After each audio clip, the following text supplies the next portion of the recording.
What if the most disciplined athlete on earth only became that way because of the one person he could never save?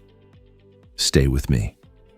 Because by the end of this story, you're going to look at every scar from your past completely differently. There is a small island off the coast of Portugal called Madeira. Steep green cliffs, ocean on every side. And in a cramped house in a neighborhood called Santo Antonio, a boy named Cristiano grew up sharing a single room with his mother, his brother, and his two sisters. The family had almost nothing. His mother, Dolores, worked as a cook and a cleaner. His father, José Diniz, was a gardener and kit man at a local football club, the kind of job that paid just enough to keep them from drowning, but never enough to swim. Some days, there wasn't enough food. And there is one detail from those years that Ronaldo has spoken about only rarely, because it costs him something to say it out loud. He used to walk to the McDonald's near the stadium where his father worked and beg for food outside the entrance. The boy who would one day be worth over $1 billion once stood outside a fast food restaurant asking strangers if they had something to spare. But here's the thing. That wasn't even the hardest part of his childhood. The hardest part had a name. José Diniz Aveiro, his father. José had been conscripted into the Portuguese military at a young age and sent to fight in a colonial war in Africa. He came back from that war changed, wounded in ways that didn't show up on the outside. He came home to no work, no support, and a country that had moved on without him. His friends respected him for his service, so they bought him drinks, and drinks led to more drinks. And slowly, quietly, José Diniz became a man his own son couldn't reach. Ronaldo has said it plainly in interviews. His father was drunk almost every day. He never really knew him, not the way a son is supposed to know a father. Think about what that does to a child. You're growing up poor. There's not enough food. Your father is in the house, but he's not really there. You learn very early that some people who are supposed to hold you up cannot hold themselves up. And you decide, without fully realizing you're deciding, that you will be different. At 12 years old, Cristiano Ronaldo left Madeira. He moved alone to Lisbon to join Sporting CP's youth academy. 12 years old, no family within reach. And when he arrived, the other kids immediately noticed his thick Madeiran accent, different from the way people spoke in the capital. They mocked him for it. Not just once, regularly. Most children would have gone home. He didn't go home. Instead, he did something that would become the defining pattern of his entire career. He went to the training pitch early, and he stayed late. He channeled everything, the loneliness, the embarrassment, the hunger, the grief of a father he could never quite reach.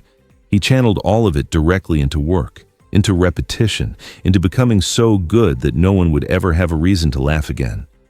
And here is where it gets interesting, because most people know what happened next. The Manchester United transfer at 18, the Ballon d'Or trophies, the records, the statue of himself outside the stadium in Madeira, the airport named after him. What most people don't know is what happened in 2005. Ronaldo was 20 years old, only 2 years into his time at Manchester United when his father died. Liver disease. The thing that had been slowly taking José Diniz for years finally finished what it started. His father never saw most of what his son became. Years later, in an interview, Ronaldo was shown an unseen video clip, footage of his father speaking while Cristiano was still coming up, still finding his way. In the clip, José Diniz said he was proud to see his son realizing his dream. Ronaldo broke down in tears, not the composed emotion of a man at a press conference. Real grief. The kind that doesn't care where you are or how famous you've become. Now here is the part of this story that ties everything together, the part that explains not just who Ronaldo is, but why. Cristiano Ronaldo has never had a single drink of alcohol in his life. Not at championship celebrations, not at team dinners, not once. He has said directly that this choice connects to watching his father.